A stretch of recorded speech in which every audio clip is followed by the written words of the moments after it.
Почитувани медиуми, почитувани земјоделци, почитувани граѓани. Поминаа 100 дена од моето доаѓање на функцијата министар за земјоделство, шумарство и водостопанство. Зборот е збор, ветивме транспарентност и отчетност, достоинствено место на земјоделците во нашето општество. Во овие изминати 3 месеци презедовме низа на мерки и политики, понудивме решенија и измени на закони, односно секој наш чекор беше исклучиво во интерес на земјоделците, затоа што развојот на земјоделството е еден од клучните приоритети на новата влада. Иако дојдовме во сосема турбулентен период, кога земјоделските активности се во полнек и се соочивме со обструкции над преходната власт, тоа за нас, како нова влада, беше само предизвик и поттик веднаш да се насочиме кон решавање на секој проблем и преземање на соодветни мерки. Во изминатите 100 дена ја одблокиравме исплатата на субвенциите и за помалку од 2,5 месеци беа исплатени над 60 милиони евра за субвенции. Со измените на програмата за финансиска помош во земјоделството и руралниот развој обезбедивме дополнителни мерки и средства за финансиска поддршка во оваа 2017 година. Распишавме огласи за доделување на државно земјоделско земјиште под закуп за површини до и над 3 хектари.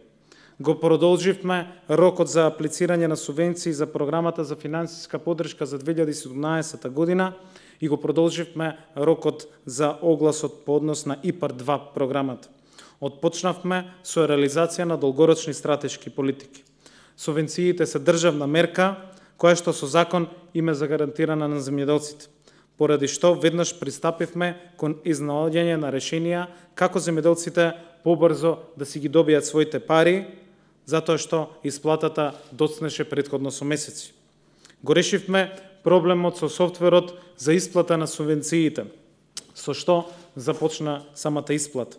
Направивме измени во Законот за земјоделство и рурален развој, со кој се одложи законската обврска, со која еден од условите за добивање на субвенции беше земјоделците да немаат долгови кон управата за јавни приходи. За само 3 месеци реализиравме околу 36 исплати на субвенции во износ од над 60 милиони евра, кои директно легнаа на сметките на над 50.000 земјоделци.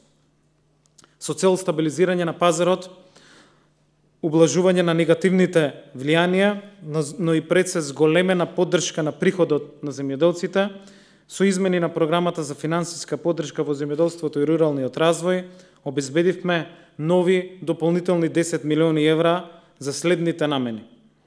Зголемување за 10% на постојната поддршка по хектар за лозови и овошни насади и за градинарски и фуражни култури.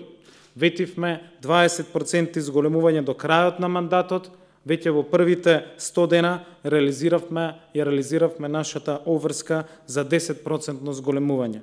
Со оваа поддршка веќе ќе бидат опфатени над 18.000 лозари, 15.000 овоштари и над 30.000 сточари. 25.000 производители на пченица ќе добијат дополнителни 100% зголемени субвенции, односно дополнителни 6.000 денари по хектар за засејана површина со пченица. Дополнителни 1 денар по килограм обезбедивме за секој килограм јачмен предаден кај регистрирани откупувачи. Обезбедивме финансиска поддршка од неповратни 10.000 евра за млади земјоделци, мерка која што е особено важна за спречување на миграцијата на младите од село во град. Финансиска поддршка за набавка на приплодни грла и подигнување на повеќе годишни лозови и овошни насади. За земјоделците е најважно да имаат непречен пласман на своето производство. За таа цел интервениравме во стабилизирање на пазарот на праски и лубеници, преку воведување на дополнителни субвенции од 6 денари по килограм за предадена праска, кај преработувачи и дополнителни 2 денари за килограм предадени лубеници на регистрирани откупувачи. Ваква мерка во постапка владата креира за лозарите. Земјоделците добија влада која финансиските средства ги насочува исклучиво за потребите на производителите. За таа цел донесовме нови 5 упатства за поефикасно и контролирано трошење на парите во Министерството. Со ребалансот на буџетот во јуни односно усвоен во август, се обезбедија околу 2 милиони евра повеќе пари за секторот земјоделство, од кои што најголем дел се за директна поддршка. Од друга страна, ги скративме непродуктивните трошоци, како што се тековните расходи, договорните услуги. Една од нашите долгорочни цели е унапредувањето на соработката со меѓународните институции од областа на земјоделството. Уште во првите 3 месеци плативме голем дел од заостанатите долгови на Македонија за чланарини во меѓународни институции, кои нудат огромна техничка и финансиска помош за развој на земјоделството, а не биле плаќани со години. Со плаќање на заостанатите долгови за консултантски услуги за проектот Јужно-Вардарска долина, втора фаза, долг кој што го плативме пред 5 дена, и откочивме реализацијата на овој проект кој е од витално значење за наводнувањето на земјоделските површини, односно за реализација на изградба на систем за наводнување на над 4000 хектари. Сакам да потенцирам дека уште во првите 100 дена започнавме со реализација и на долгорочните проекти за развој на земјоделството. Го подпишавме договорот за реонизација на земјоделското производство согласно почвените и климатски услови со техничка поддршка од Организацијата за земјоделство и храна на Обединети нации. Проект кој ќе покаже која култура во кој реон дава најдобри ефекти, што е клучно за зголемување на земјоделското производство и извоз. За 2 години ќе завршиме целата реонизација на ниво на Македонија. Започнавме постапка за креирање на законско решение за така наречената зелена ефтина нафта за механизација, со цел да ги намалиме трошоците на земјоделците. Концептот веќе е направен. Го отпочнавме процесот на инвентаризацијата, односно пописот на шумскиот фонд, кој што не е направен со години. По втор пат, после 8 години, извршивме во јули авионско снимање на целата територија на Македонија, односно ортофото снимање, со што ќе се овозможи прецизна контрола од страна на платежната агенција во однос на површините кои земјоделците ги пријавуваат за субвенции. Подпишавме договор со Европската комисија за развој на задругарството како модел за окрупнување на земјоделското производство во вредност од 1,8 милиони евра, кои што од септември ќе бидат достапни за земјоделците. Со Светска банка се договоривме за функционална анализа на Министерството и за анализа на импактот на субвенциите.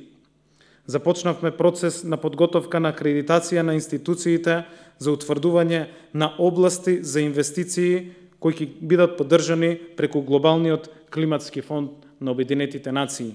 Милиони евра ќе стојат на располагање на Македонија токму преку овој глобален климатски фонд. Во тек е постапка за избор на реони, каде што ќе се спроведува консолидацијата на земјоделското земјиште. Интензивно работиме на промоција на извозот на македонските земјоделско-прехранбени производи. Подпишавме меморандум за соработка со Министерството за надворешна трговија на Босна и Херцеговина за унапредување на трговијата со земјоделско-прехранбени производи. Како регион, заеднички ги решаваме проблемите, како што беше примерот и со новиот правилник на Хрватска за увоз на зеленчук и овошје. Ја зацврстивме нашата позиција во регионот, зашто доказ е поканата од владиниот врв на Словенија следната година Македонија да биде земја партнер на интернационалниот саем за земјоделство и храна Агра 2018 во Словенија. Се сретнав со сите министри од регионот, почнувајќи од Бугарија, Албанија, Словенија, Хрватска, Израел, а се сретнав и со министерот за земјоделство на Кина. Во изминатите 3 месеци значително ја зголемивме транспарентноста кон земјоделците, но и кон јавноста. Ги отворивме вратите на Министерството за секој проблем на земјоделците и започнавме интензивен диалог со сите чинители во овој сектор, со цел навреме да се преземат решенија за секој проблем поединечно. Мојата заложба за развој на земјоделството несебично ќе ја продолжам во периодот што следи, затоа што Македонија е аграрна земја, земјоделците заслужуваат да имаат достоинствено место, затоа што зборот е збор. Благодарам на вниманието.